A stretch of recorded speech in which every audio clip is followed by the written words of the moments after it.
Am I Racist is now streaming exclusively on the Daily Wire Plus. There's a lot more to see on this exclusive version, including deleted scenes and Matt Walsh's commentary. If only he were here. Matt Walsh is here. Matt, I'm here. Congrats on the success of the documentary, dude. It's been incredible. We got to see it at the premiere. Just quickly, tell everybody, how you thought about it, how it went down, and your ability to not lean over the table and start screaming still shocks me. I can't do it when we talk about Penn State and Ohio State. I don't know how you do it about. Yeah, that was like, people always ask, well, how do you keep yourself from laughing? But it's more stopping yourself from wringing their necks or screaming at them. That's the hard part. But that's part of making a film. We're trying to tell a story, and we want these DEI race hustlers to be exposed on their own. We want them to expose themselves rather than me, arguing with them, and that's what the film's all about. The reception, obviously, it's the #1 documentary of the decade in theaters, and now it's available on Daily Wire Plus, which also means that I've gotten a ton of messages from people who live all over the world who are waiting to watch this movie, and now they can. Definitely. Well, let's play the trailer. Give a little sneak peek. What do you feel in your body when you hear the term white people? I feel like a cringe about it. Cringe is a good word. White, straight, cisgender man is the top of the pile. I'm on the top of the pile. It's me. Can I just propose a toast? Raise a glass if you're racist. To racist. That was really weird. Don't deny that you're racist. Try not to be racist, but also don't realize that you're. Until we're willing to talk about these things, healing can't really begin. My daughter's 4 years old. She's still watching Disney movies and choosing a white princess. Have you talked to her about that? All the time. Is racism inherent to whiteness? Yes. Yep. Yeah, probably. Well, Joining us now is Matt, certified DEI expert. Did race exist as a reality before? we made race exist. Does that make sense? It does make sense. What do you mean? What you're doing is you're stretching out of your whiteness. This is more for you and less for you. Am I Racist? Now streaming only on Daily Wire Plus. Rated PG-13. Dude, it's absolutely hilarious. I didn't know that was actually your moped, for real. That was actually the moped you own. And it's a lot of fun. Yeah. I got to say. A lot of fun. Really? On the moped, yeah. Really? I've actually never... Top speed of about 7 miles an hour. Perfect. So, You seem like careful. a moped guy. Yeah. Mopeds are low-key fun. Got to have the helmet on. Safety first. True. So is there footage? There's going to be footage now on Daily Wire Plus that wasn't available in theaters? Yeah, we do have a deleted scene. Yes. I don't want to spoil anything, but probably actually the weirdest thing we did while making the movie didn't make it into the movie, but it's available on Daily Wire right now. Can't wait. Well, man, we're excited. I know everybody else is. Am I Racist? Streaming exclusively on Daily Wire Plus. The only way to watch from home. And when you use code DEI, you get 35% off an annual subscription for a limited time. So hop over there. Make sure you use that code DEI. Get that 35% off and enjoy the best documentary that has ever touched theaters and really that we've ever seen. Matt, appreciate you joining us, my friend. All right. I'll Go walk out there, here. save go the fight world, racism, right, baby. Matt. Fight racism, baby. Tough one against the Browns. Tough one. Didn't want to bring it up. Penn State takes on Ohio State in a top 5 matchup this weekend. Jayden Daniels slings a 52-yard Hail Mary to beat the Bears as they celebrate. And the Dodgers take a 2-0 lead over the Yankees into the World Series. And Blaine is smiling from ear to ear. I'm Jake Crain. Welcome to the Monday edition of Crain & Company.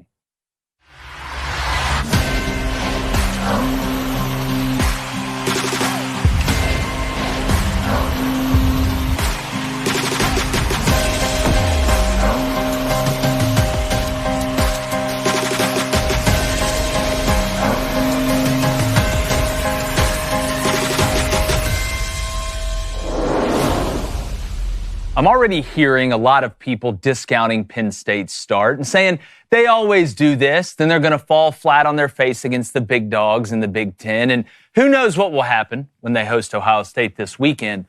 But if you've actually watched the Nittany Lions play this year, you can spot a difference. In the past, Penn State's offense struggled to generate explosive plays consistently and almost went into hide-and-seek mode against Michigan and the Buckeyes. Regardless of how well their defense played, eventually that dam would break and they would lose the game outside of Saquon almost saving them one year. But the combo of new offensive coordinator Andy Kotelnicki and the development of Drew Aller into not only a competent passer down the field, but a confident one, has opened the door for Penn State to finally break through in a big moment. Oh, and that defense is still pretty damn good too. Now, we're searching all through college football to find the most balanced or complete team in all three phases. And even though the schedule hasn't been particularly brutal, the signs that could show Penn State as that team are all around us. Now, James Franklin and the program have been knocking at the door for years, but with this influx of offensive firepower, maybe this year is finally the year. And if you can win the Big Ten, you can win the whole thing. But it starts by exercising the demons this weekend at home against Ohio State. Penn State, it is time. Now, will they do it? Who knows? College football has been drunk as Mr. Leahy this year, but this is the best position they've been in to do it in a very, very long time. Guy who knows a little something about the Big Ten, former Michigan quarterback David Cohn, my brother, former Western State, Colorado wide receiver Blaine Crain. And David, I understand people that don't want to go all in on Penn State. And when you look at the past and the track record, you know, we talked about when college football basically in general got rid of divisions in the conference, maybe nobody benefited more than Penn State not having to play Ohio State and Michigan every year. But after watching this team and this new theme, I didn't mean for that to rhyme, but it did, offensively, dude, I think they got a shot, and I got some questions about Ohio State on the offensive line, man. Well, look, this is the time. This is the weekend. This is the hump that you've been trying to get over. You've won once in the last 12 meetings, right? And there's no Michigan on the schedule, like you said. There's no Oregon on the schedule. There's no time to make up for it if you were to lose this game, which we've been promised this is the year. And Penn State's a really good football team. They're well coached on both sides of the ball, and they have an identity on both sides of the ball. And you brought up Andy Kotelnicki. He's able to introduce creativity on this offense, I think, without sacrificing the run game, which is really very great. Now, for the Buckeyes, okay, anybody that's watched them the past 3 games, which are the biggest 3 games that they've played, of course you have concerns on both sides of the football. 64 rushing yards against Nebraska. I mean, no football team that has Travion Henderson and Quinshon Judkins in the same backfield should be rushing for 64 yards. And they've given up triple-digit rush yards in each of those 3 games. But I keep coming back to the Oregon game. I mean, Oregon had to win third down, they had to win passing yards, they had to win rushing yards, they had to win the penalty battle, they had to win the turnover battle 2-0 and they had to run a 12th guy out there and get an NCAA rule change just to beat the Buckeyes by 1 point at home. I still think this is a really good football team that we're talking about here. And, you know, they're not going to be able to big play their way to a win against Penn State. Not that the Buckeyes won't hit some big plays. They always do. But at some point, one of these teams is going to have to control the line of scrimmage. And right now, even with the news that Drew Aller sounds like he's going to be a game-time decision, or at least Penn State's not going to reveal that information until game time, I'm going to go with the Buckeyes to get a win on the road this weekend. Yeah, and I'd be shocked if he didn't play. And I think it's smart for Penn State not to, you know, let the opponent know, is the starting quarterback going to be Fair there? enough. You steal practice time. I would just be shocked if he didn't play. Is this, and Blaine, I want to get to you in a moment, though, but David, this one's kind of personal to you. Does this feel like this could be Penn State's kind of Michigan moment that turned the tide for Michigan under Harbaugh? I mean, it wasn't that long ago. They walked into Jim Harbaugh's office and said, we're going to need some of that money back because you're not doing, at least from a rivalry standpoint, what we expected. And now we've seen the way that pendulum swung. It's almost on the other foot. Could this be Penn State's Michigan moment to try and flip the script and say, you know what? It took us a while. It took Dan Lanning a while to win that big game. Hell, it's taken Lane Kiffin a really, really long time to win that massive game. Maybe this year, this could be the team for James. It could be. Obviously, Jim Harbaugh proved that it can be done. You can lose 5, 6, 7 of these things in a row and turn the tide. It feels almost even a little bit more like Kirby Smart in Georgia against that Alabama team 3 years ago. Remember, just couldn't quite get over that hump, losing in the SEC championship, losing in national championships. And then finally, and we said we have to see it with our own eyes. And finally, we did see it with our own eyes. And that's sort of what catapulted Kirby Smart in Georgia to back-to-back national championships. Very true. Blaine, I want to get to Ohio State because you'd be crazy to not look at this roster and be like, this is one of the best teams in college football. I mean, it's $20 million in the NIL fund to put this roster together. But when I look at who Ohio State's played, it's amazing to me. People will down Penn State, say we haven't played anybody you really don't know. I look at Ohio State, the one team you played that you couldn't just out-talent was Oregon. And yes, Oregon had to catch some breaks. David, I agree with you 100%. They hit that missile surprise onside kick they got, but they also made a couple mistakes. When you look at Ohio State was able to take advantage, and I think Oregon left some points out on the board. But when I watch Ohio State's offensive line, and I look at what Penn State has, and you brought up the injuries on Ohio State's offensive line, going into this game, I like Will Howard. He made some big throws late against Nebraska, but if they can't run the ball, Penn State can keep you under 13 points. They can keep this roster under 13 points to me. Ooh, the whole game? Whole game. That would be surprising to me if Ohio State doesn't score 14 points. I'll tell you that right now. I'm not saying it'd be surprising. I wouldn't be shocked if that happened. Okay, somewhat. Yeah, I guess I can somewhat see that. But the first thing I want to say, before we even dive into this game, it's an absolute travesty and a robbery that this game is played on 12 o'clock on Saturday and not at night. I agree. It's an absolute robbery. One of the coolest things in college football is a whiteout Penn State football game. Someone play Mo Bamba, please. It's a robbery to Penn State, and it's a robbery to college football fans that we have to miss out on that experience. What you brought up, and I think it is key. One, Drew Aller's health in this is very important to me, whether it's a leg strain or whatever it is. But the one thing I can look at and see, well, is he going to play or not, is the spread.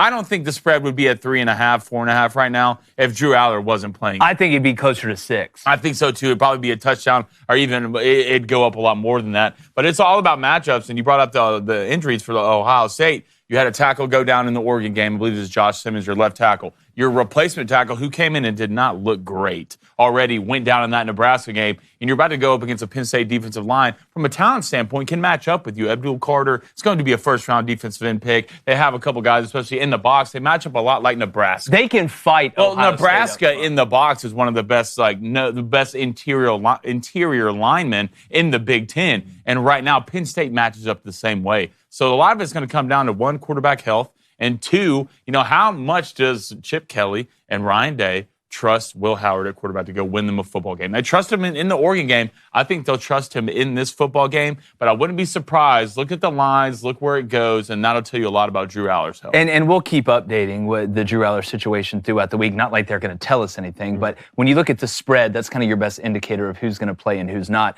When I want to go back to you talking about Ohio State and Nebraska's ability to kind of stunt the run. I think, David, when I look at this game, Penn State doesn't have to rob Peter to pay Paul and have to put extra bodies in the box, whether it's against light personnel, whether it's against heavy personnel, to be able to not totally shut down the run, but stop the run enough where you can be even. Because when I look at Ohio State and I see Igbuka, right, and I see Jeremiah, and all these guys they got on the outside that can make the big play down the field, the more I can live in a too-high look, or the more I can live in I don't need to funnel resources to the box and catch us skinny on the outside, the more plays Ohio State's going to methodically have to go down the field, which puts them, more risk to get penalties on the road. Maybe you start in a 1st and 15 when you're not used to it. And then also, when you look at the RPO game of what Chip Kelly and Ohio State wants to do, you can have an answer for every area of conflict, because the more you put into one bucket, the more it opens up the other bucket. Obviously, spacing is huge, but if Penn State can maintain up front without having to funnel those resources, I think they've got a shot to score enough points to win this game. It may not be pretty. Ohio State's pretty damn good on defense, but that's the separation. You brought up creativity, and I think sometimes people confuse what creativity is from a play calling standpoint. It's not just trick plays. Mm-hmm. It's not just running reverses or flea flickers or even throwback screens. It is being able to take shots in different levels of the field throughout the game and any down and any combination to play off what you've done before. Can you just talk for a second about creativity? Doesn't mean trick. It just means we're using every blade of grass, and we can do it in any situation. You talk about blade of grass. It's also lining up your tight end at 6 different positions. I think I heard that for Tyler Warren. I mean, we broke him down on Huddle Up when he had the trick play and he was at center, but it goes beyond that. This guy's getting quarterback sneaks. He's catching slants and screen passes. Selling hot dogs. I think I heard a stat where he lined up at 6 different positions. So, they're going to need every bit of that going in this game to beat the Buckeyes at home. But I'm so glad you brought up, what they plan to do, what the Buckeyes plan to do on offense, because it's a really important point.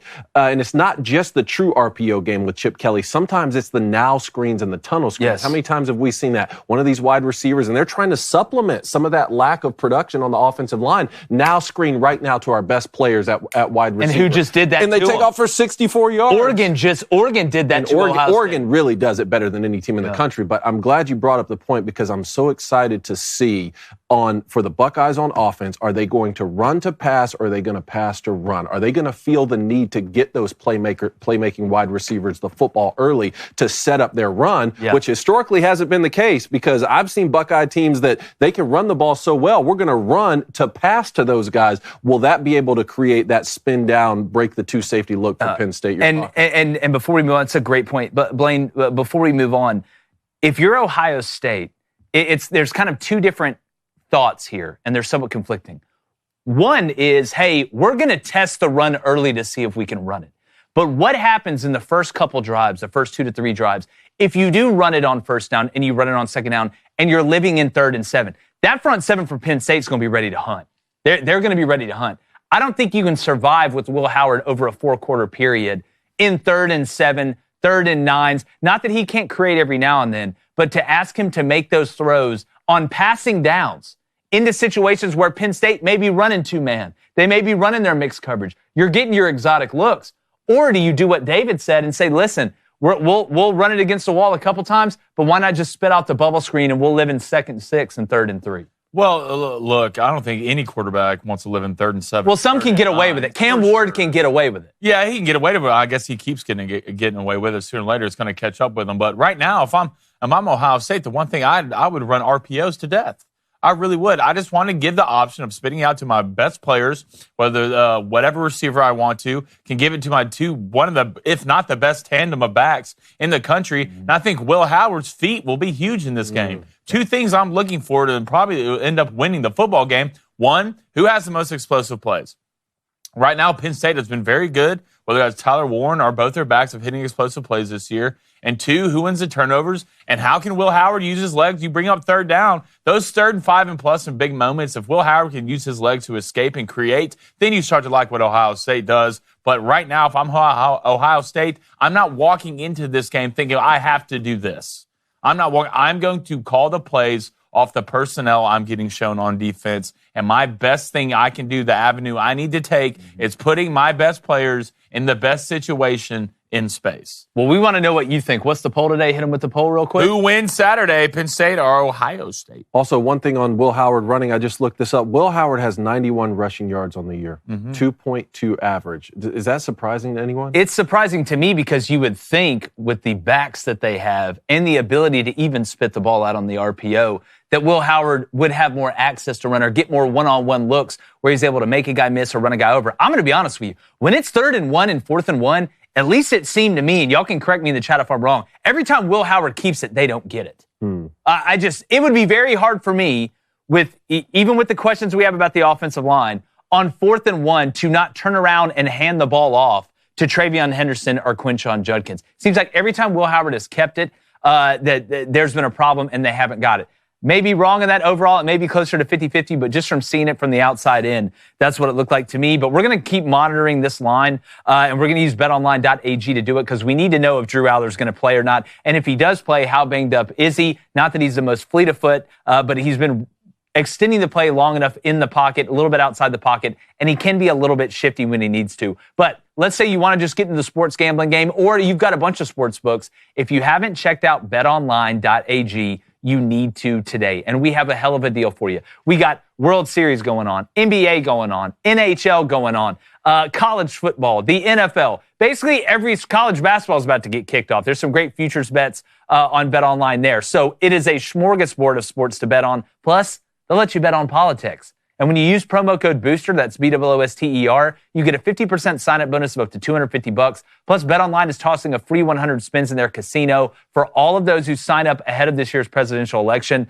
which is right around the corner. It's November 5th. That's betonline.ag. Use promo code BOOSTER, BOOSTER. BetOnline, where the options are endless. And so is the fun. Let's get to the chat, Blanye. All right, chat. Hit that like, hit that subscribe button. If you donate, it's on topic. It will get read. We're going to start the day off with 702 Tifosi Gambler. What's up, man? He says, Penn State doesn't have any receivers that can get open versus press man. Caleb Downs playing in the box would take away that Penn State tight end. The more I look at this game, the more I like Ohio State. I'm not going to sit here and argue with you that Penn State's got the best wide receivers in the world. I think they are good enough when that run game is cooking and what Kotelnicki has brought. And I think that's another feather in the cap of what Andy's doing over there offensively is they may not have the Jeremiah Smiths or even the Igbukas. They got a couple guys that can play now, make no mistake, and Tyler Warren is a problem. But he's found ways to get guys open, and it's still so new. I know there's a lot of tape on Kotelnicki and what he did at Kansas with Jayden Daniels, but they're doing a lot of new things that even with the self-scout deep into the season, you can see it's still hard to pin down Ohio State because they're not a one-trick pony anymore. They can throw it on first down and be fine with it. They can get 3rd and 12s now. I remember watching Penn State against Michigan last year. Their ass couldn't throw a slant, David. They couldn't complete a slant. So you've got the newness of this offense that I think elevates the play of the wide receiver. But make no mistake, if Penn State can't run the ball, they're still going to be in a lot of trouble. I just think they can get away with more than what they've gotten away with in the past because the scheme has caught up to the personnel.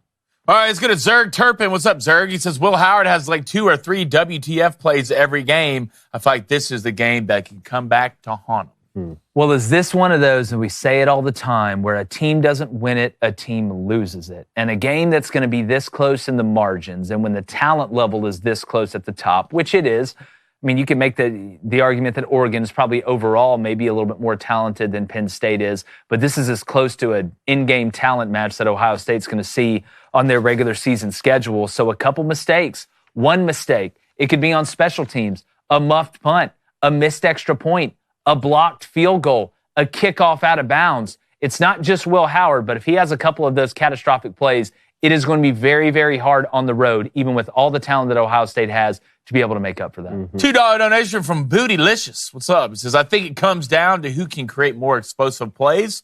What team do y'all think does that better? I mean, the Buckeyes have been doing it for as long as I can remember. I just don't know if that's what it'll come down to, right? Like if that's what it comes down to, then I'm going to take the Buckeyes right this second. I just think at some point one of these teams has to control the line of scrimmage. It may take 3.5 quarters before one really finally breaks the other, but at some point they have to control the line of scrimmage. Without a doubt, and that's what's going to control the tempo and the pace of the game. But like in the past, yes, it was Ohio State's ability to hit explosive plays and Penn State's lack of ability that would always eventually get them. I just think in this year's matchup, it's closer than it's ever been from that standpoint. And Penn State may not have the best defense that they've ever had under James Franklin. This one's pretty damn good, though, with some guys that can be disruptive in the backfield and give Will Howard problems. So if the biggest difference was the explosive playability from Ohio State to Penn State, and Penn State gets them at home, and that gap has been reduced by, I think, a decent amount. That's why I will continue to say that I think Penn State is in a better position right now to finally do this thing and win this game than they have been in any recent time I can remember. In all fairness to his point, too, explosive plays can come on the ground, right? Like, for sure. We can see that, too. So I don't want to just assume that he just means shot plays through the air. But, yeah, I mean, I don't see this being a complete stalemate at the line of scrimmage throughout the entire game, and then, like, one 60-yard pass is, like, what wins it at the end. And if you're Penn State and you're being down 7-0 with this Penn State team, you have a much better chance to come back than what they did in the past, because the sign of trouble when they got down 7 or they got down double digits was, oh God, now we've got to throw our way to a win, and we just can't do that. I think this team can do that, even if it starts out rough, but Ohio State's pretty daggum good. The phone line's going to open 2:45 p.m. Central, 1-855-236-3228. We want to hear from you. Make sure you hit that subscribe button if you're watching on YouTube. But David, let's move on here. All right, guys, we got Arkansas 5-3 hosting Ole Miss this weekend, 6-2. So right now this line is -6.5. Ole Miss on the road, and the over/under is 53.5. Arkansas over 600 total yards for the third time this season. Last game, Ole Miss got away with one there. How you feeling about this game? I mean, this is the season for Ole Miss. I mean, every game's the season now, and I don't mean that. I don't, mean that as a pun. You lose one more, you're out of not just the SEC race, which you're probably already out of, but the playoff race, because the 10-2 Ole Miss with a win over Georgia is definitely getting in the playoff. Arkansas, to me, we got a pretty good idea of who they are. It's just, who is Taylon Green going to be on that day? Because if Taylon Green is a good enough thrower, Arkansas is a legitimate problem because they're better on the offensive line than what I thought they were going to be. And what T. Will has done with this defense has been very, very impressive. Not that they have awful personnel, but he has to do a lot of the heavy lifting from a play call standpoint and gambling standpoint, whether it's stunning up front, whether it's blitzing, whether it's not being afraid to run skinny coverage and send pressure. And he's done that, and he's gotten home a lot. But this is about Ole Miss to me. And it's somewhat reminiscent of what we saw with Tennessee earlier. And we still got to see if Tennessee can get into more of a rhythm offensively. You know, you wait all this time as an Ole Miss fan to finally have a defense that is good enough to win you a championship. And you never really worry about the offense because you have Lane Kiffin. But what a stroke of irony. This year, the offense, while it hasn't been terrible, they're great on the first drive, and then when they get off script, they can't move the ball. They struggle to move the ball, which is exactly the opposite of what we've seen from Lane Kiffin.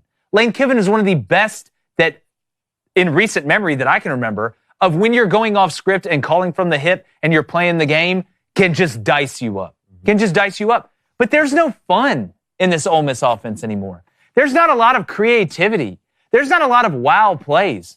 And I get that Trey Harris has been hurt, but all I heard about was how y'all went to the portal at Ole Miss and got all these big-time, great-ass players, and the offense was going to be elite again, but oh, buddy, the difference is going to be the defense.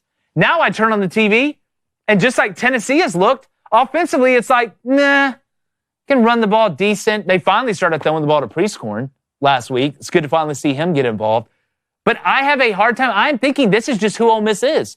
An average offense and an above-average defense. And going to Arkansas, this is a humongous game for them because, again, it's the season. But for Arkansas, I feel like they can score enough points against this Ole Miss defense to really put that Ole Miss offensive line, which, make no mistake, has been a huge disappointment. I think the only bigger disappointment from an offensive line standpoint overall was LSU's, and their pass protecting really well.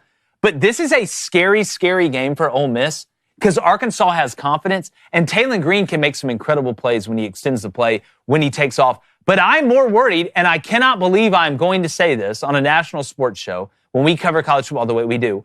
Going to play Arkansas, I am more worried about Ole Miss's offense being able to generate points than I am about their defense being able to stop a Bobby Petrino coach, pretty prolific offense when you get down to it. This, I don't know right here, boys. 6.5 seems like a lot to me because I feel like we know who Ole Miss is on offense. Y'all, that first drive, y'all look like hell on wheels. Y'all look like the Globetrotters. Then after that, you look like Drew Barrymore from 51st States. Your ass just forgets for 3 quarters. So, Blaine, Oklahoma had the lead on Ole Miss at halftime. Ole Miss shuts them out in the second half. Do you think that Arkansas, from a defensive standpoint, can do what Oklahoma was able to do to Ole Miss for a lot of that game, or really what Arkansas was able to do when they played that Tennessee offense? Yeah. Can they do that on defense, but on the flip side of the football, put up enough points with Taylon Green and Bobby Petrino calling plays to like really beat I feel like Ole this Miss? could be one of the best bets on the board this weekend. And look, Ole Miss, go back and watch that. I watched every play of that Oklahoma game. Ole Miss got beat up front. That's happened like 4 times. Like they got legitimately beat up. If any Oklahoma fans are questioning Brent Venables, look how hard those guys play for them on defense. Mm-hmm. That question should be out the door.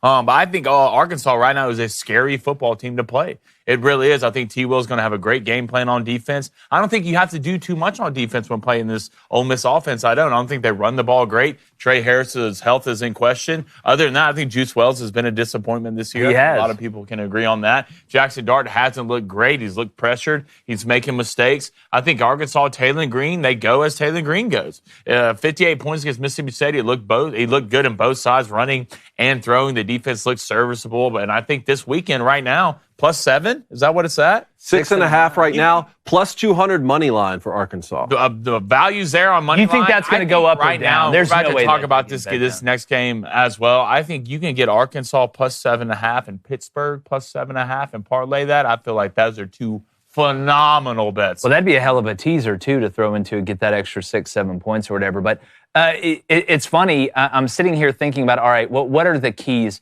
And obviously, whenever Taylon Green's going to be on the field, the quarterback run game is a big deal. But if you look and go back to that LSU game with Ole Miss, and I know Ole Miss lost, who was the one running the ball when it mattered the most? What was actually getting them their biggest plays? It was Jackson Dart running the ball. And not just on design runs, because they're not going to run him into the wall 70 times a game. But when that first read isn't there, and he realizes it's man coverage, he does a really good job of recognizing and taking off. And here's where, if you're Travis Williams, you play the game a little bit. Ole Miss hasn't really been dominating anybody on the outside. Like, I like a lot of the one-on-one matchups if I'm Arkansas with my defense out there. So do I need to take all these risks, right? With an offensive line in Ole Miss that maybe, if you just line up in your base over, right, or your base looks, whatever Arkansas wants to get out with, and kind of I was talking about with Penn State and Ohio State, see if you can win up front and be even across the board, guess what that eliminates? That eliminates Jackson Dart picking up the hot, replacing the blitz with the ball, or you stunning the front, or you bringing pressure and it gets picked up, or Jackson Dart makes one guy miss. And typically when you're bringing pressure, you're playing man in the back end, and that's when he takes off and burns you. You don't have to do that if you're Arkansas, I think, in this game. I wonder if we'll get conservative Travis Williams. Against Tennessee, buddy, you had to force the action. You had to go get those cats. You just had to with what you did in Nico's running ability. With this Ole Miss offensive line, not that Tennessee's is some elite one, and you're at home, I don't know if you really got to go out here and throw all the magic tricks out of the bag at them. At first, I would just line up and say, let's go kick their ass. I mean, it seems like this year, it's really not that hard to keep this Ole Miss offense in front of you. No, that's the difference. Right? And usually, like a Lane Kiffin coach team, the layers and the layers and the layers that you have, all the eye candy, safeties get mixed up and you see big plays. They're a team that's hard to keep in front of you. I just don't feel like that with this Ole Miss team. They don't run the ball great. I mean, they're banged up. I mean, Trey Harris is good, but, I mean, he's not great. Hadn't shown great things for me this year. And Arkansas feels like a team, like, God, if you give them hope early. If you give them hope early, buddy, they're going to grab it, and you're not going to be able to rip it out of their hands. All right, you brought up Pittsburgh, so let's go to that because we got a top 20 matchup in Dallas this weekend. That's SMU, 7-1, hosting an undefeated Pittsburgh. Obviously, we talked last week about how Pittsburgh just dismantled Syracuse, 41-13. Killed them. SMU survives Duke in overtime. Manny Diaz going for 2. Duke doesn't get it, so they're still 7-1. And they blocked the field goal. SMU blocked that field goal as time expired. They'd have lost. Exactly. Right now, SMU minus 7.5, a full touchdown plus the hook. The over-under's 59.5. How you feeling about this one? Well, as usual, I'm not going to sit up here and gas up SMU because I picked them to do big things. They didn't look good early, and ever since I said negative stuff about them, they've been playing really well and they've been winning. So it may be in my best self-interest to just down SMU. But when I look at this game, Pittsburgh is the Indiana of the ACC this year. You look at what Narduzzi's done there and what Signetti, sounds like, an Italian mafia meetup. But what Pitt's done, Eli Holstein, hell of a player. They've got a bunch of gamers. That pass rush has really started to come on, and you saw that affect Kyle McCord a little bit too early in that Syracuse game, even though that first pick that Kyle McCord threw, all they did was run stick, and the backer just expanded on it. I couldn't believe he threw that interception. But when I look at SMU, they survived one last weekend.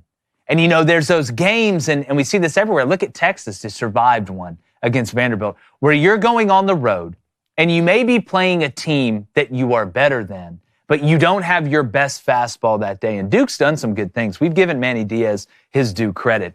But SMU survived a game in which offensively they didn't play great. The special teams blocks a field goal as time expires to win. So that belief is starting to creep in, and SMU is finding excuses to win instead of finding excuses to lose. And those teams that type of year are very dangerous. So you have two very confident teams, one in Pitt that is undefeated, whole season ahead of them. Every goal that they've wanted is still there. And the same thing for SMU. This is almost a de facto elimination game for the ACC championship when you look at Miami and you look at Clemson, who do not play each other. SMU does not play Miami, or they don't play Clemson. So that first loss is going to be massive for somebody, and somebody's got to lose this game. I'm not going to make a pick on this one yet. That's all the good things I'm going to say about SMU. Please, Rhett Lashley, our good friend, I'm not saying anything good about y'all. Use this against, 4-year team or whatever. But Pitt's dangerous. I like Pitt plus the 7.5. Do you? Really do. Oh, yeah. Well, that's what I was going to say, Blaine. What's Vegas seeing to give an undefeated Pittsburgh team a full touchdown? I don't know. I don't know. And it's worrisome to me that I don't know because, there's certain things you can expect with a Pittsburgh coach football team. One, they rarely beat themselves. Yeah. You'll rarely watch a Last year was an anomaly. Team that was an anomaly. Beat themselves. Two, man, they always just have some NFL guys running around. Every year I watch Pittsburgh, they got a couple guys on defense this year that won't be surprised if they're in the league somewhat next year, a couple guys up front. But right now with Holstein playing the way he does, and look, Syracuse is a good football team. I think we all can sit here and say that. I think we can say Duke is a good football team. Quality football team. This is not the same Duke team, Vandy team that we're used to seeing in college football. It's the way college football is right now. But I don't see where an SMU team that is somewhat proven. I wouldn't say proven all the way yet. Is this more than a touchdown favorite, even if it's at home against a Pittsburgh team that's undefeated, that can play good defense, that can run the ball, and they have an experienced quarterback? Well, is part of it because when you and a lot of stuff is recency bias, but you got to watch the way a team evolves, right? Are they evolving? Are they devolving? It's going to determine how they do at the end of the year. But when I go back and I watch that Syracuse game, do you think maybe Vegas is saying, look, Kyle McCord threw 3 interceptions in like the first 8 minutes of that game, 2 pick sixes, right? So it buried Syracuse early, changed what they had to do, and you got to give Pittsburgh credit for that. So Pittsburgh's coming off a game where they play amazing. SMU is coming off a game where they just play okay, but they managed to win it. Is there any part of your mind, David, that thinks the just saw my life flash before my eyes light maybe why SMU is favored 6.5, 7? I don't know. Possibly. Maybe because it's at home for SMU. I like Pittsburgh plus the 7.5. I don't think you're crazy to take a money line plus 240. I can't wait for this football game. And this is going to have big implications for the ACC. I mean, keep in mind, the winner of this game really positions themselves nicely within the conference. Obviously, Miami's still unbeaten and Clemson's still unbeaten in league play with that only loss out of conference to Georgia. But, particularly if SMU, that schedule is very manageable down the stretch. If they go ahead and win this one and remain undefeated in the ACC. And like you talked about, Pitt, if they win this one, they'll still play Virginia at home, they'll play Clemson at home, and then go to Louisville and go to Boston College. So, I mean, the winner of this game is going to set themselves up to possibly play in the ACC championship. Kind of reminds you a little bit of the scenario we found Texas A&M and LSU in last week, where this becomes a humongous insurance game down the stretch. The tiebreaker. And pretty much a must-win if you want to put yourself in the best position to make the conference championship and therefore the college football playoff. But speaking about the best position, all right. We know a lot of you guys are going to be tailgating this weekend for the Ohio State-Penn State game, whatever. No, you're going to be on the grill, even if you're not tailgating. Maybe it's at the crib. Maybe you're going over to Boyd's house and you want to bring something over there. Maybe you're bringing the alcohol, or maybe you're bringing the meat. And if you're bringing the meat, you only want the best meat. And that's where our friends at Good Ranchers come in. My box is coming in like 2 weeks. David, did you just get your... Just got mine. We've already cooked up the shredded beef. Reed made chili out of the beef. It's fantastic. I'm actually going to eat it tonight with some grilled cheese because that's how we get down in our house. But you need to get down with Good Ranchers in yours because they're offering a presidential promo. What does that mean, you ask? Well, it's pretty simple. All right, when you subscribe to any box, all right, you got the Butcher's box. I can go through the list. They're all fantastic. You get to decide if you want, for free, extra plain chicken breast, Angus ground beef, Applewood smoked bacon, or wild-caught salmon in every order for 4 years, all right, or until the next presidential election. That's 2028, people. That's a lot of deliciously free food. So don't miss out. Use our code BOOSTER at goodranchers.com. Do it today to claim that presidential promo. It's worth over $1,200 and bring 100% meat to your family meals until 2028. That's goodranchers.com. Use that code BOOSTER, goodranchers.com. American meat delivered. All right, I want to get back to the chat quickly, then let's get to this rapid fire. All right, let's go to CJ. CJ, what's up? It says, keep disrespecting SMU. Trust me, brother, I am keeping receipts. You're the only person in sports I picked SMU to make the ACC championship game. What the hell are you talking? You obviously don't get the joke. If that one happens. I literally predicted SMU to play Miami in the ACC championship game. And believe me, even after the Nevada game, after the first week, a lot of people were hitting me up like, this prediction looks really bad. And then they lose a game, and then the prediction looked even worse. And then I started talking down to SMU, and now they're going on a generational run. So I think maybe you need to do your research there, CJ, because you kind of look like the dumb one in this scenario. Sorry, buddy. For SMU to make the ACC championship, I mean, they either need to win all the conference games or get Clemson to have, 2 losses?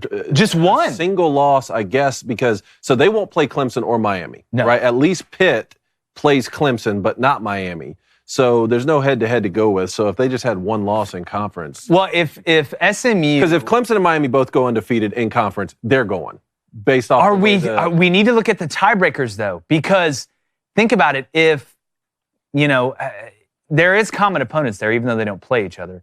Like, I wonder if it's like the SEC, where if there's no head-to-head, they go to your record against common opponents. And then they go to their record. Right? Yes. And I think that Clemson and Miami are going to end up having a tougher strength of schedule. Well, maybe it's a coin flip. I think it depends on because again, if Clemson wins the rest of their games and SMU wins the rest of their games, your record against common opponents is going to be the same. So then you do got to go to the next one, which I need to go back and double check that. I think the SEC and the ACC are similar. All right, let's go to the Baki boy. What's up, man? He says Lane Kiffin got out today on social media and complained in an interview about LSU having night games and them not having night games. Yeah. Why does it seem Lane Kiffin just complains, but never actually wins the big games? Well, I think one of the reasons it seems that way is because Lane will actually go out and say some of these things. Like, there's a lot of coaches that think this, but they won't come out in a press conference and say it because it really accomplishes nothing. Like, it's what does this get you with Ole Miss? I don't think they're going to go and change the game time now. And he's not the only coach I've heard argue this. If you look, there is a trend when I'll use Auburn for an example. We play all of our big games at 2:30, all of them. We don't ever get big games at night against like our rivals. I mean, sometimes against Bama, but I tell you what, you play LSU in a big game, that thing's at night. You play Bama in a big game, that thing is a lot of times at night. I don't want to shout conspiracy theory, but I do think Lane Kiffin does have a point. Like, and he's talking about the Ole Miss Georgia game that they get at home. It's like, why don't we get to play that at 6:30? That's an extra 4. You drink your Z-Biotics, then you get an extra 4 hours of drinking. I mean, I get it. All right, let's go to Michael P. What's up, Mike? He says, Taylor Green has gotten better and better each week. Why is there no Heisman talks about what he is doing? He lost too many games. And he's having a great year, but he isn't having a year with numbers good enough to be able to lose that amount of games and still be leading the Heisman. Could he be a guy that sneaks and backdoors his way as a finalist? Would not shock me. Got a great opportunity against Ole Miss this weekend to do something. But to win the Heisman, a combination of things have to happen, right? You have to be pretty much on a brand that's big enough. Even Genty at Boise State, that's a big enough brand. You've got to have the Heisman moments, and to have Heisman moments, you've got to play in big games. To play in big games, you've got to be pretty much with a big brand. And then you have to win enough games, right, to put yourself in that moment to have that Heisman moment. So there's a lot more than just goes into it than just raw numbers. But Taylor Green right now, 2,000 yards passing, 11 touchdowns, 7 interceptions, 60% completion percentage. I mean, I don't think that would put him in the top 5. The rushing would have to be insane. Yeah. It would have to be insane on top of that. But speaking about insane, let's get to some rapid fire. Right. If somebody really came on there and said they're keeping receipts about what I say about SMU, maybe it was about what Blaine or I. Okay. I was about to say, because it's about me, buddy. That sucks, because I picked them to win. Can I hit the button again? Hit the button again. Is that okay? Go ahead. We got a bunch to get to. Sports Equinox. All 4 major professional sports on tonight. And let's get to a World Series update. Dodgers 2-0 series lead over the Yankees. Do we by chance have the clip of Freddie Freeman hitting this walk-off grand slam? First walk-off grand slam? I don't want to show it, though. You should be doing it for the Braves, but that's a different story. Yeah, let's go ahead and roll this. If anything can make me feel good about the Dodgers, at least Freddie Freeman's hitting tanks when it matters. Let's play it. Cortez delivers. Yeti! Golly. Bro. Insane. Every kid has dreamed of that moment. Man. That is the only way that's cooler. There's only one way. Game 7. It was Game 7. So how do you feel about them walking Mookie Betts to get to him? Well, it's kind of like, it's just a terrible position to be in. Yeah. Like, because you went with the matchup, right? You went with the arm side matchup. Like, that's why you buy all these guys. Yeah. So you have to think about that decision. Do I pitch to Mookie Betts with the winning run on, or do we intentionally walk him and I have to pitch to Freddie Freeman? There's no great answer there. Hindsight's always going to be 20/20. But I'm just sitting over here wondering if the Yankees are going to get swept, because apparently there's a dark cloud that's hanging over New York. Hey, I just think about the Ghostbusters. Game 3, Yankee Stadium, New York tonight. Have to have it, Blaine. You Bueller and Schmidt on the mound. Y'all know what the weather is? Dark and cloudy. Oh, we found the clip, by the way. Face. We found the clip. Good. It exists. It's out there. It's out there. Everybody should know it. I don't know why I'm getting all the pushback and all the hate. I'm standing 10 toes on this. I'm not reversing course on this. All right, we're going directly towards the iceberg. And we're playing the violin on the way down. Yeah. I don't care. You don't get away with this. And now you're going to get swept. It's kind of a win-win for you, right? Oh, it's a win-win, lose-lose. We'll think about it. Win or lose, we booze, and then we get on a cruise with nothing but dudes. But you know how. Wow, there you go. Clip that. Please clip that. Speaking of dudes, man, Jayden Daniels is that dude. Let's bring up this Hail Mary clip. Chicago finds themselves up somehow 15-12, and the man just takes in the 16th inning. Yeah, let's play this clip of Jayden Daniels.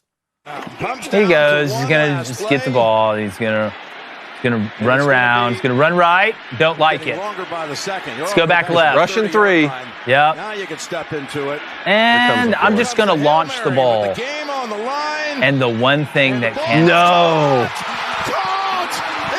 Dude. Jayden Daniels is already out here performing miracles. But watch this. This is Tyreek Stevenson, defensive player for the Bears, is literally, and I have never seen this before. I hadn't seen this either. Is celebrating before the play, mid-play, then realizes the ball is being thrown deep, and then is one of the reasons it gets tipped back and they lose. Let's just play this craziness. You can see him. Look at him right here, pointing the crowd. Ha-ha, we won. He'll never complete a Hail Mary. Oh, here's the play. Okay, well, here he goes. He's running around. All right, he's got to throw the ball. It's his only chance. I was trashing the fans. Now I'm going to go tip it. Oh, my gosh, dude. Yep. Exactly. I've seen guys celebrate early. This, to me, is not as egregious, but it's close to when an offensive guy drops the ball before he gets in the end zone celebrating with nobody around. Which Kyle Pitts almost did. Almost did. I thought he did, looking live in that Falcons-Bucs game. That's a good point. But you know what's crazy to me is this isn't one of those T-ball games where, the kid starts dancing at the plate, and everybody thinks it's cute, or you hit the ball and everybody runs after it. Nobody really cares who wins or loses. It's just that everybody's out there because they're so young. But this is the NFL. People's livelihoods depend on who wins this game or not. People's, week, good, bad, or indifferent, is defined by how their team does on the weekend. And you spend all this time, think about all the time that you spend getting ready for the game, all the hours in meetings, all the notes you take, all the walkthroughs, the practices, the media sessions, dealing with going to the facility and leaving it, going to the training room. And in the last play of the game where you do all this work, you are celebrating and making fun of the fans as the play is going. You run and you tip the ball up, and the other team catches it. I'm a Christian through and through, but I'm starting to believe that the football gods, there may actually be somebody in charge of it. Not that that's God, but that somebody got put in charge of it. That is the most instant karma example I love it. I have ever I seen. love to see. And good for Jayden Daniels and the Commanders. A great example of your actions have consequences, man. Some guys are obsessed with the moment, and some guys are indifferent to the moment, right? Can you imagine Ed Reed doing something like that? No. Ed Reed would be so dialed in. That ball would be intercepted at the very end, and some guys are obsessed with it, some guys are indifferent to it. How do you just blame though? If I'm on the same defense as you, and we're in that meeting room, and I'm watching you do that, I don't know if I can ever trust you again. If there is ever a fireable offense, instantly you're fired, we have to cut you outside of something. I'm talking. Well, now it's not. Now it's not just him. Now it's your position coach. Now it's the head coach. Now it's a bigger problem, right? Because the fact that you even think you can get away with this, I know, right, is worrisome to me, is treacherous to me. The fact that this would even creep in your head that you would do this tells me that there's something wrong going on with the Bears. That's what it tells me. Well, it just looks undisciplined. It seems like the fans care more. You can't have that last name and this happen to you. No. Stop it. You don't make it out of that. It was a cool number 1 versus number 2 matchup, though. It was. Caleb Williams and Jayden Daniels. Jaden's all right, cold. 2 more here. Let's bring up the Anthony Richardson clip. Let's just keep the bad stuff. What's going on here? This sets up like a Chappelle Show skit when keeping it real goes wrong. Anthony Richardson asked the coach to take him out for a play, and after, they asked him about it. And sometimes transparency may not be the best thing. Let's go ahead and play it. Man, tired. I ain't gonna lie. That was a lot of running right there that I did, and I don't think I was gonna be able to go that next play. So I just, just told Sam I just needed a break right there. Okay, You get an A for honesty because I think you're telling the truth. You get an F for execution because if there's ever a time to lie or fabricate something, that's the moment. Because if I play 3-tech or I'm the guard, and literally I don't get time off and I've got to deal with what I'm dealing with, not that quarterbacks, they got to be physical. I mean, you get hit, you get hurt. But if I'm somebody that's playing all the snaps on the defensive line at nose, and you come out and my quarterback says that, there ain't no getting tired. What do you mean tired? What? My washing machine's tired, but it don't stop. That's your answer? Again, I'll go back to the team element. How do you defend that to the team? Because if the quarterback in a big game can be tired and be taken out, why can't I get taken out whenever I get tired? While I'm getting double teamed in the A gap, I'm not going to make that joke, but while I'm getting double teamed in the A gap, I'm not taking myself. When these mammoths, I'm having to fight and scratch them, hitting the nuts and slapped in the throat and grabbed and pulled and yanked and janked and shanked. So, nothing like getting janked. What's up, Dave? Blake, if we're going to see more dual threat quarterbacks become everyday starters at the position, are you going to see more of them? No. Hey, I'm running as much as the running back. I need to come out of play. No. This is a one-time thing. That's it. He's going to get clowned for this. It'll never happen again. It'll never happen. Tired? What is the center supposed to do after that? I'm the center. Dog, it's week 8. Look, you've been hurt, but it's not like you weren't conditioning. This should be the best shape you're going to be in all year. Yeah. You're tired. I don't care. Get out there. It was 23-20. It was crunch time. And if I'm a Colts fan, this is our franchise guy. This is our team. We're cooked. Y'all bleed blue. We're cooked. He won 4 games at Florida, and he's tired after running 9 yards. We're cooked. Well, I wonder, this is where I would love to see what Joe Flacco said anything to him. The old vet, maybe pull him to the side, be like, hey, young buck, you can't say that. Hey, your chin strap came off. Yeah. No, I was tired. No, your chin I would rather you say you got an STD than. Yeah, if I'm Joe Flacco, I'm like, man, damn. Yeah. Just further get out there, dog. What are you, tired? I'm 60. I'm 65 years old. Yeah, I'm tired of getting up in the morning. Further proof, man, the offensive linemen are just built different. I'm telling you. They're just built different, man. If I'm the guard and they're like, hey, you got to go pull and kick out, Armstead or somebody like that. I'm like, I don't know. I'm kind of tired. I pulled last play. We ran a screen last play. I'm exhausted. Somebody else come in. It's like that commercial where they're like, Dobbs. And they bring in Josh Dobbs to hang the thing. It gets so bad, in there, it gets to the point where, both those guys look up at each other pre-play, and they're just like, damn. Yeah, it's like, we'll figure this out. Hey, in practice, that goes on a lot. It's called brother-in-law. Brother-in-law. Last one up here. Basketball season is underway, and Dwayne Wade got a statue. Now, this is the Heat all-time leader in scoring and assist, and this is the statue that Dwayne Wade got here.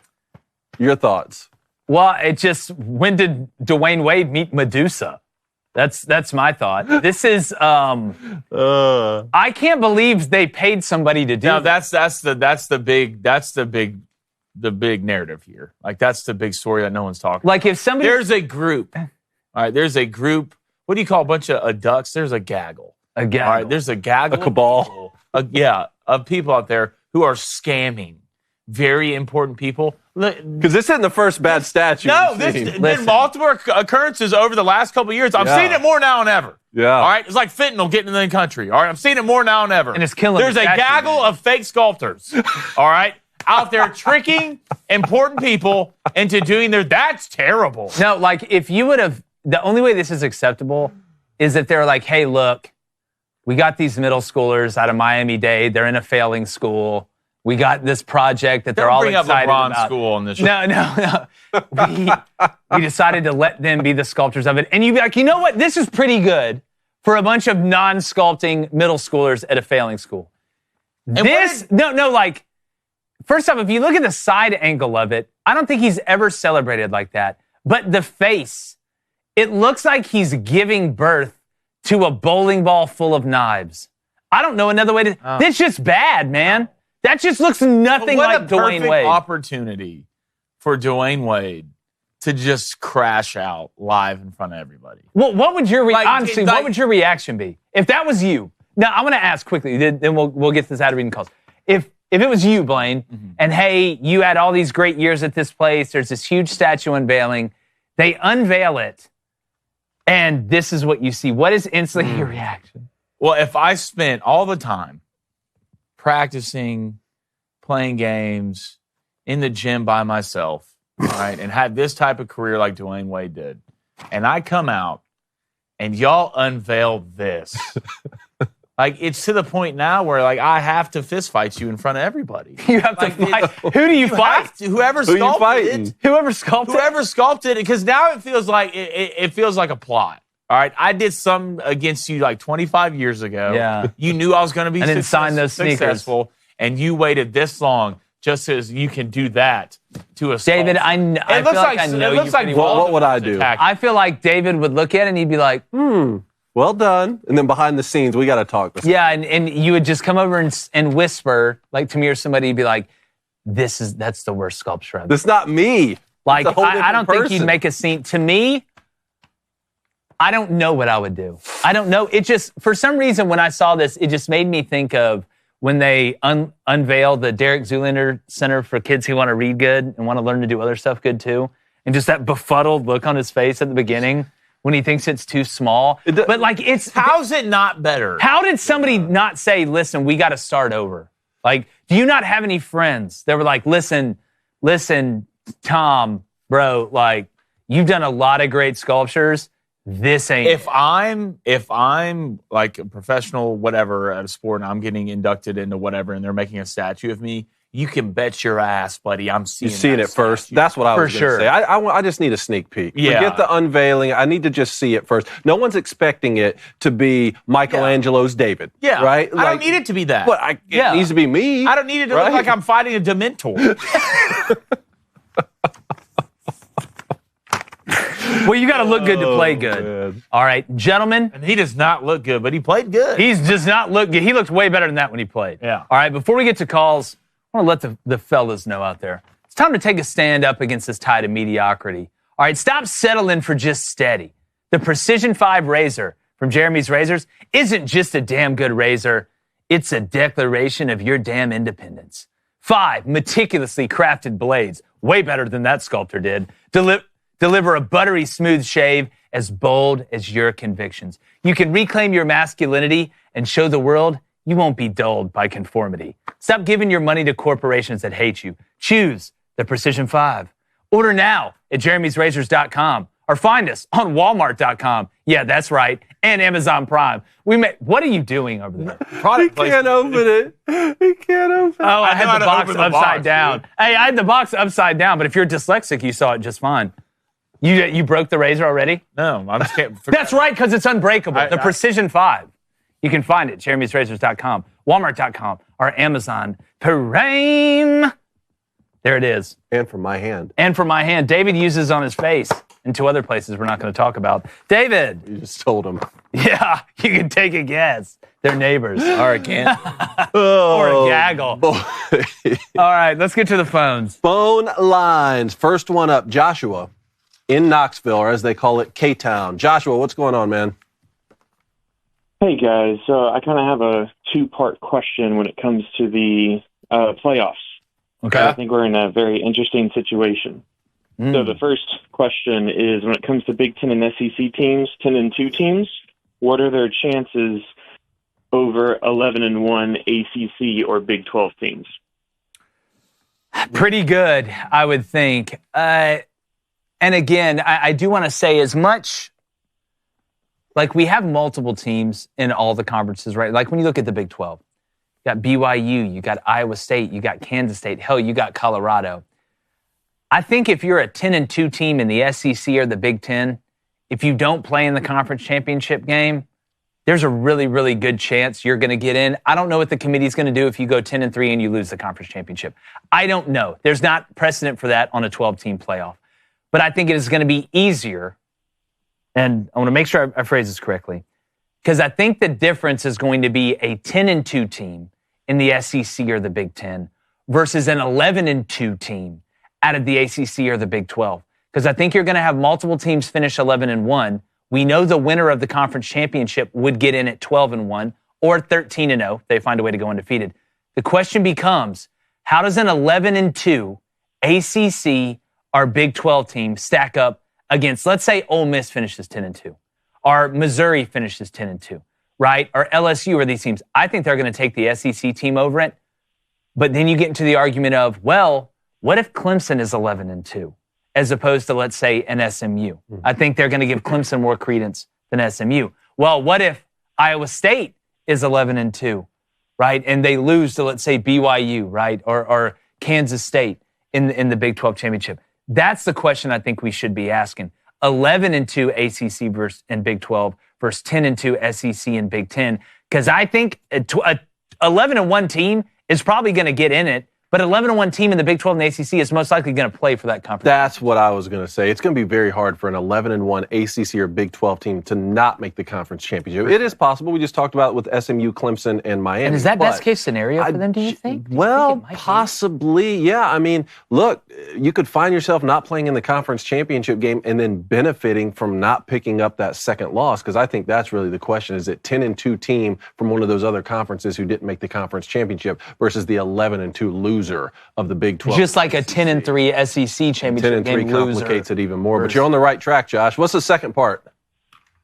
Well, there is a scenario where, like, let's say the Big 12, K-State wins out, beats BYU in the championship. You then have a 12-1 K-State, a 12-1 BYU, and 11-1 Iowa State. And then same thing with ACC with Clemson and Miami. Clemson could go 12-1, Miami's then 12-1. And then you could have a 11-1 Pitt or SMU. Mm-hmm. And so it's just like, and then Big Ten could have 4 teams that are 11-1 or 12-1 at the end of the season. And you're just kind of running out of room.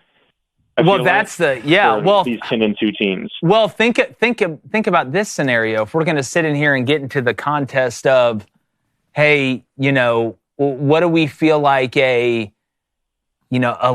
what if Indiana goes 11-1 and doesn't play in the Big Ten championship, and it's Ohio State versus Oregon again because Ohio State beat Indiana? An 11-1 Big Ten team is getting in over, I think, an 11-1 or even 11-2 Big 12 or ACC team. Here's the best way I can explain it. I think there is such a small chance of the Big 12 and the ACC getting 3 teams in. Damn near impossible for it to happen. So the question is 2 teams. Now, can each of those conferences get 2 teams in? I think it's possible. I think Notre Dame is an interesting case study going against that. To me, it's not how do they look at a 10-2 SEC team versus a 11-2 Big 12 team. It's how do they view an 11-1 Indiana type team or an 11-1 Pittsburgh team versus a 10-2 SEC team or an 11-2 ACC team that lost in the conference championship. I don't know that because there's no precedent. Yeah, appreciate it, Joshua. Yeah. Well, hey, great question. It's going to be funny to watch it, Let's just put them all in. Why not? That's what they want. Let's have some fun, guys. Thanks, man. All right, let's go to Mason in Arkansas. Mason, talk to us. I attend Arkansas, but I'm a Texas A&M fan, so it's a little contradicting. God, Wilson. Yeah, for sure. You okay? That Jerry's World game was a little, fun between enemy lines there. But I want to talk about A&M, the game, I guess, last weekend against LSU. Yeah. I feel like now we have we're not going to surprise anyone because we've kind of, I guess, our 2 big games. We played Connor when we thought Marcel was going to play, and then played Marcel, I guess, when teams prepared for Connor. So now we kind of have to beat people straight up, which I'm not too worried about, but the South Carolina game is a little concerning to me. But does this team not remind y'all of the 2021 Michigan with the good running back duo and the elite defensive line? There's some elements of it. I think there's a decent amount of similarities. I think there's a decent amount of differences. Here's where I'm at with Texas A&M, and we're gonna have Billy Lucci on the show tomorrow from TexAg. So Mason, make sure you check that out. When I look at LSU, and I feel like a lot of college football is like this. When I look at LSU and A&M play that game, Do I think either one of those teams is the best team in the country? I don't. I don't. But they're the class of the SEC right now. And when you say this team is undefeated in the SEC and leading the SEC, that is basically in the same terms of they're one of, if not the best team in the country. So A&M's very interesting to me, and there's a dynamic there that I think they have to solve, right? We know the front seven's pretty damn good. The back end's actually held up better than what I thought. When Marcel Reed is in the game, y'all are different. Y'all are just different to me. And he elevates everyone. And it wasn't that y'all were planning to start Marcel against LSU. You started Connor. But the boat didn't really get off the ramp until Marcel came in. And did you notice when he came in, not only did the play of the offense elevate, and I'm talking about everybody, but the defense did too? Not trying to take anything away from Connor, but if you're Mike Elko and you're sitting there today and you're like, holy hell, we're leading the SEC. We're in the driver's seat to play in the SEC championship. We just can't drive this thing off a cliff because if we don't lose until the Texas game and you could still win that, there's probably a 75% chance you're automatically in the SEC championship game, regardless of what happens in that game when you look at everybody else's schedule. But when it's going so good, and I started Connor against Missouri and he balled, but he hadn't looked great since, do I trust starting a freshman on the road at South Carolina, then you get kind of the cupcake game, and then Auburn? Right? Two very, very difficult places to play. And South Carolina's front seven is hell on wheels, and they can get after Marcel Reed and create some havoc. They can get after Jalen Milroe and cause havoc. They can get after Marcel Reed. So to me with A&M, it's trust but keep verifying to me. And I don't know if you're Mike Elko what decision you make, but he's made the right one so far. I got you. So would you start Marcel even though, because South Carolina's pass rush is so elite, would you think Connor would be able to, how would he handle it, considering he didn't really maybe he handled it kind of well against LSU, but it just seemed like there was just lackluster of explosiveness, considering the receivers going to get open. What do you think, B? Texas A&M fans, Marcel Reed is your quarterback. I agree. I don't know what else needs to happen for Marcel Reed to be y'all's quarterback. He hasn't lost a football game. He's undefeated. He came in, y'all were down 17-7 against LSU at home, and he came back and won. He scored on 4 or 5 possessions. And hey, guys, you don't have to use a lifeline here. I don't have to phone a friend, okay? That guy right there, number 10, he's your quarterback. Well, you said that last time. And they went back to Connor Wegman, and I agree with you. But what happens if Marcel Reed struggles in the pass game and can't have success against a front seven like South Carolina? The issue is if you start Connor Wegman again and you're wrong again, and you have to go to Marcel Reed to win a football game for you, now it looks really bad. But what if, as a coach, Mike Elko's saying, man, in practice, Connor Wegman is delivering the football down the field better, gives us a better chance to win. But how do I know? But Marcel Reed's a gamer. How do I know it's going to translate to Saturday? And this is why, though, and I say this, I never want anybody to get hurt, but this is why the Connor Wegman injury may have been a blessing in disguise. Because Marcel Reed has had to play on the road, right? Marcel Reed and guess what he didn't do? Turn the ball over. So maybe those worries about, he's a young guy, he's going to go out there and try and do too much. And what's one way to negate a really athletic pass rush? Is with a really athletic quarterback that can do things horizontally and laterally. So is the trust of Marcel Reed not screwing it up high enough where the ceiling, of putting him out there is worth it? If I'm Mike Elko, I can only tell you what I would do. I would play Marcel Reed. And you know what? God forbid if it doesn't work, we got a great backup in Connor Wegman you can throw in there. It would be insane to me. Malpractice to you? Insane to me if that kid who just came back and won you a game on a blackout night at Texas A&M and Kyle Field when you're down 17-7 for you to be the head coach and run Wegman out there starting on Saturday. I do agree with that. So just to put a bow on it, what would have to happen in a football game from Marcel Reed for you to say this isn't going well and you have to do what Steve Sarkisian did to Quinn Ewers and take him out to put Connor Wegman back in? Just like a lot of quarterbacks, you're a couple catastrophic decisions away. Or maybe he seems flustered. The communication isn't great. He isn't used to having to go on the silent count and do all those things, and you're not able to operate the offense efficiently. Plus, he's trying to do too much. He's trying to force things as opposed to saying, you know what? Nothing's there. I'll run for 3-4 yards, get out of bounds, get us into 2nd 6. if he's trying to play hero ball. But he hasn't done that up to this point. And he's had many opportunities to do that. And now, by going out there and not trying to play hero ball, he ended up being the hero because he took what LSU gave him, then took the top down when he got the Corvette on the interstate down the field. So I would start Marcel Reed, but Mason, it's... Will they announce that this week? I wouldn't. Yeah, just keep it close. Hell no, I'm not telling you. They're both going to play. Yeah. That's what I'm going to tell you. 2-quarterback system. Yeah. And they might. All right, thanks, Mason. Appreciate it, man. Keep ducking behind enemy lines there. Yeah. All right, let's go to Mike in Colorado. Mike, talk to us, man. Hey, boys. So I wanted to see what your thoughts are now with where Colorado's sitting on, one, their defense and how much better that's looked. I know the last game got a little bit away from them in the second half because I think they were playing conservative with Shadur being injured. But it looks like since that Nebraska game, the defense has kind of been locked down, and how that might stack up against some of the higher-ranked teams if they do end up facing someone in a bigger bowl game. And then how do you think Travis's Heisman chances look now? Good. Well, they look good because Genty didn't just go nuts the other night against UNLV. He had a good, I'm sitting here talking 128 and a touchdown. Yeah, 130 yards and a touchdown is a bad game. That's how much that guy's been cooking. But I think the point you just brought up to me is the biggest surprise about Colorado. Nobody's surprised that Travis Hunter's a dog or that Shadur's a good quarterback. The questions we had, just like we brought up before the season, was on the line of scrimmage. And the offensive line, I think, has been better, but I don't think they've been great. The big surprise to me, and Warren Sapp caught some hell earlier in the year, and I think it was well-deserved, is the growth and progression of the front seven and the defensive line, and then not having to take just crazy chances. Do I think that's because Colorado is just incredible on the D-line?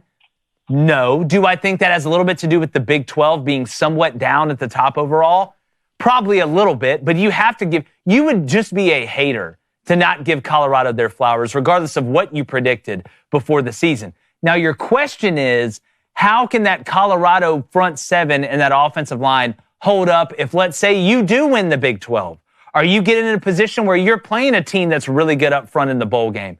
I don't know, because we hadn't seen them against somebody like that.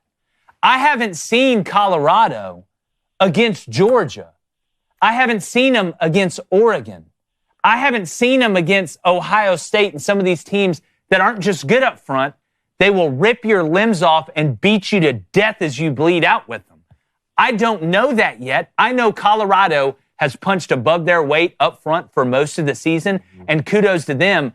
But there just hasn't been a test like that for me to even know if they could get a passing grade. Maybe in a 4-quarter game, but I still don't know if it's elite level play enough to start throwing around, hey, they could do this or they could do that. But it's been a hell of a performance, Mike. I'll say a couple things about Colorado. First off, Darby Lou was out there at the game this weekend. So she was working the Colorado-Cincinnati game for Aflac. And she said it was one of the coolest environments that she's seen in college football. And she's an Alabama girl. I mean, she's seen all the big-time games, and the sideline atmosphere and all that sunset kick was really incredible. So, look, I take her word for that. And then on the football field, ever since they lost to Kansas State, I think you can check the box score, but something like minus 29 rushing yards against Kansas State and almost won that game.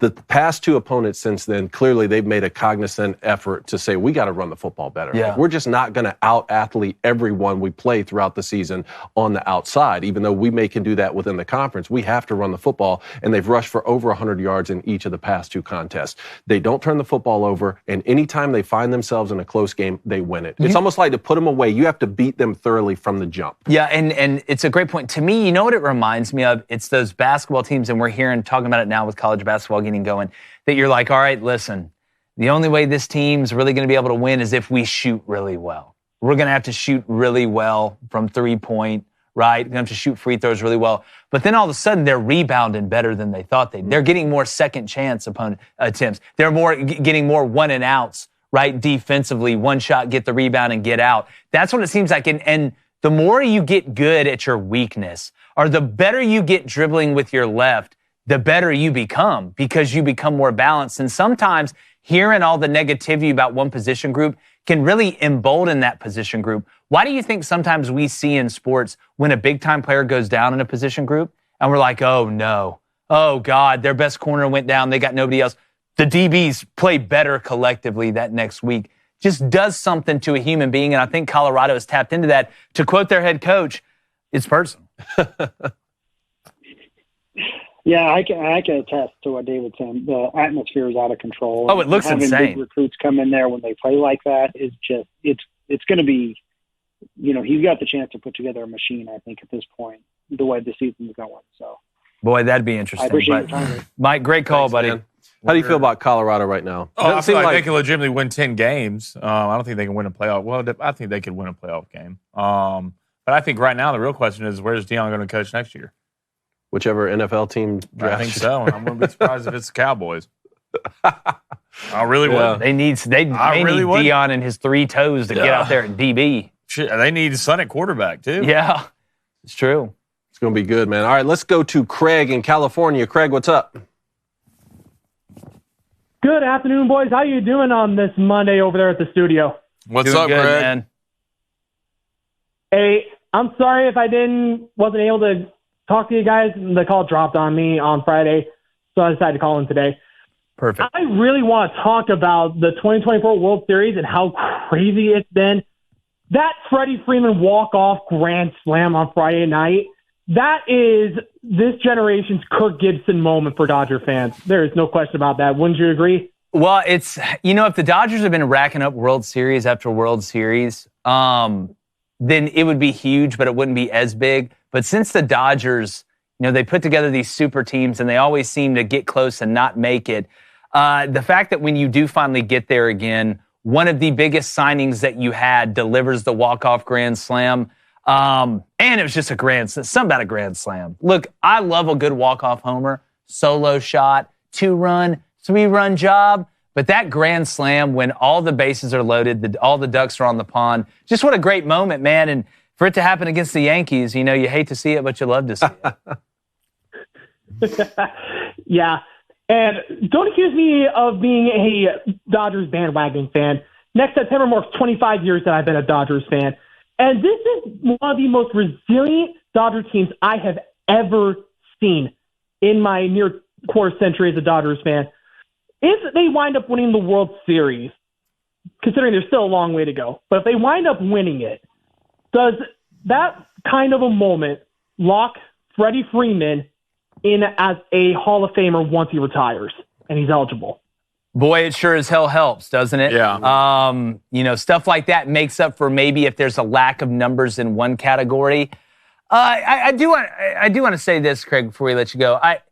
Why would you say the Dodgers are resilient? What would you like? Would you say, was there injuries that they were able to manage, or because the way I look at it is you went out and bought a super team, Nothing wrong with that. If I had the money, I'd go buy a Lamborghini, I promise you. But, you went out and got Freddie Freeman and Mookie Betts and Shohei Ohtani. To me, it's almost like, yeah, okay, you still got to play together. You still got to win the games. But, I mean, this wasn't like Billy Beane was the GM for the A's and you went out and got a bunch of paraplegics and a blind guy to win the pennant. I mean, the way that I see the Dodgers with the resiliency that they had, you look at their pitching staff, especially their rotation, it has been decimated by injuries all season long. Clayton Kershaw's not healthy. He's not even pitching in this postseason. Yoshinobu Yamamoto, he had an injury that took him out for a few months. This Dodgers starting rotation has just been absolutely devastated by injuries. And you look at what the Dodgers pitching staff has done in the first 2 games of this series. Oh, they shoved 5 1/3. Yeah. And then Yamamoto coming back, delivering 6 1/3 innings of 1-hit ball.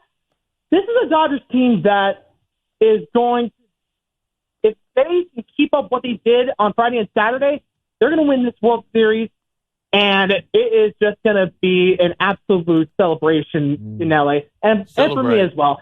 And it also removes the doubts and the connotations of that 2020 championship because it was in the pandemic. Yeah. A championship here in a full season erases that forever. True. No, I appreciate it, Craig. It's going to be interesting. That's why Shohei's looking at those other pitchers saying, "What, y'all can't hit?" Well, it's like, look, still contribute to the team. I can't pitch. Shohei had to go through that with his bookie resilience.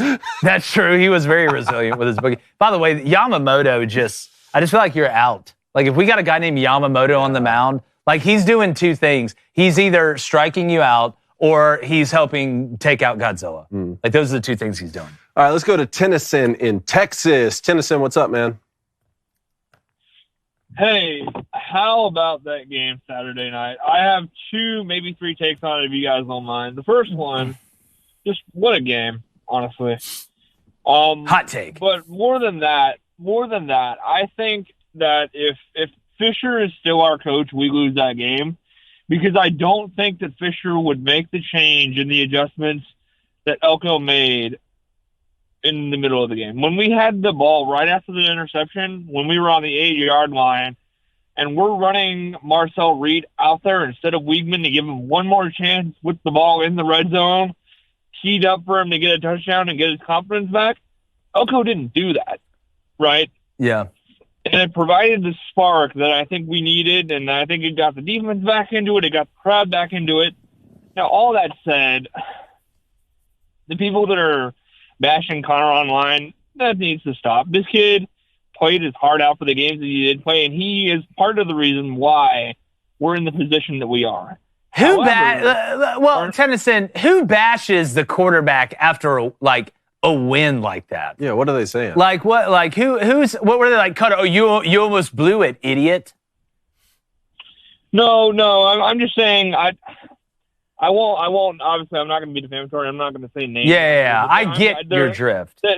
The text, the forums, the Twitter people that are just looking to get mad at somebody because they're just looking to get mad at anything. I'm saying that needs to stop. Connor's played his heart out for this program for years, but that game also does show you that now Marcel Reed is won at LSU. He's beaten Arkansas, which is a pretty solid team. Won at Florida. When you guys are. Yeah, one on the road to Florida, beat Arkansas, and now we beat a top 10 LSU team in Kyle Field and took sole possession of first place. I don't know how he's not the guy. I don't know how. If he's not starting at South Carolina, I don't understand. I'm with you 100%. Couple things. One, look, Jimbo Fisher was a damn good football coach for a long time, so I don't want to sit here and down him. But I agree with you. He didn't make that quarterback change, but I don't think y'all have the type culture or fight to come back from down 17 to 7.5 and win that game like that if Jimbo Fisher's still there. I think that's what I give Elko the most credit for. And here's what I would say to the people that are bashing Connor Weigman. All right, this should be the happiest time that A&M fans have had in a long time. It should be nothing but happiness. Y'all should have rainbows shooting out of your butts right now. There should be so much happiness. All right, which I'm sure a joke will get made about that. But I would be very, very cognizant about downing Connor Weigman, because what happens if Marcel Reed does go on the road and starts for South Carolina and doesn't do well, and then you need Connor to come in and save it, just like he came out and balled against Missouri. So if I'm an A&M fan, don't settle. I'm not saying that or be complacent, but there should be nothing but happiness right now. This ought to be the most fantastic Monday that A&M fans have had in a long, long time. Yes and no. Job's not done. South Carolina stuff, Auburn stuff, and we still have Texas at the end of the year. But like I said, when he made that change, and then also when Colin Klein, David, you talked about this play specifically in y'all's recap, I believe, on Sunday. But that absolute dot that he threw when we were up by 10 or 13 at that point, it was a 35-yard, just absolute dot, throwing it to our receiver down the field up the seam. The aggression that play, just going for the jugular, I hadn't seen that, and it was phenomenal to see. It made me seem like the program and the tenor of the program is changing for us to make those kinds of decisions and to make those kinds of plays. I don't think we just go for the jugular like that. Yeah, appreciate it, Tennyson. Tennyson, great call. We'll have another Texas A&M play tomorrow, so don't miss tomorrow's show. Thanks everybody for calling in. All right, good calls today. Give you acceptable. I'll give you a B, solid B on the calls today. All right, bets. We got Monday Night Football tonight. Yes, the Giants are playing, and yes, PJ, they do suck. So I'm going with the Steelers, -5.5. Pittsburgh's finest. Let's see if Russell Wilson can do it again, keep that train rolling. And then, I don't know why, it was National Tight Ends Day yesterday. Yeah. All right. So I think, you all right? Yeah, I played against Kate Otten. Oh, God. Yeah, that was a bad scene. So I'm going to go Freiermuth. Look, I don't know if he's, what do they call it, a Quaker? Like whatever the guy's on the front of that oatmeal box. I don't know. Freiermuth sounds like it, but he can play tight end. He's big, he's white, and he's pissed. Give me an anytime Sounds touchdown. like a German tank. Pat Freiermuth. I like it. All right, let's go Giants TTP under 14.5. Minus 108. And then I'm going to go Jaylen Warren, anytime touchdown, plus 280 because I'm playing against him in fantasy. I'm up 18 right now.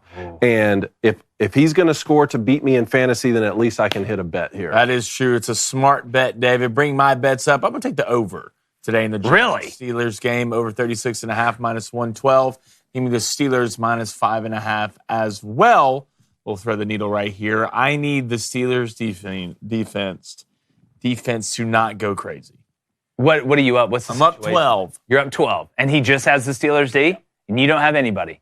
That's gonna oh, God, Daniel Jones. He's got you in his hands, molding you. So let's run it a lot today, Coach. A lot of runs. A lot of runs. Ace is going to take the Yankees money line because why not at minus 155. And then he's going to take the over in the Dodgers-Yankees game at 8.5. Got a little Cracker Jack box up there in New York, so that ball could be flying. We'll see, though, as long as Yamamoto and Gajimoti and whoever it's like the else Dodgers players sounds like the 6 trainers you have to go through Pokemon to beat to win the game.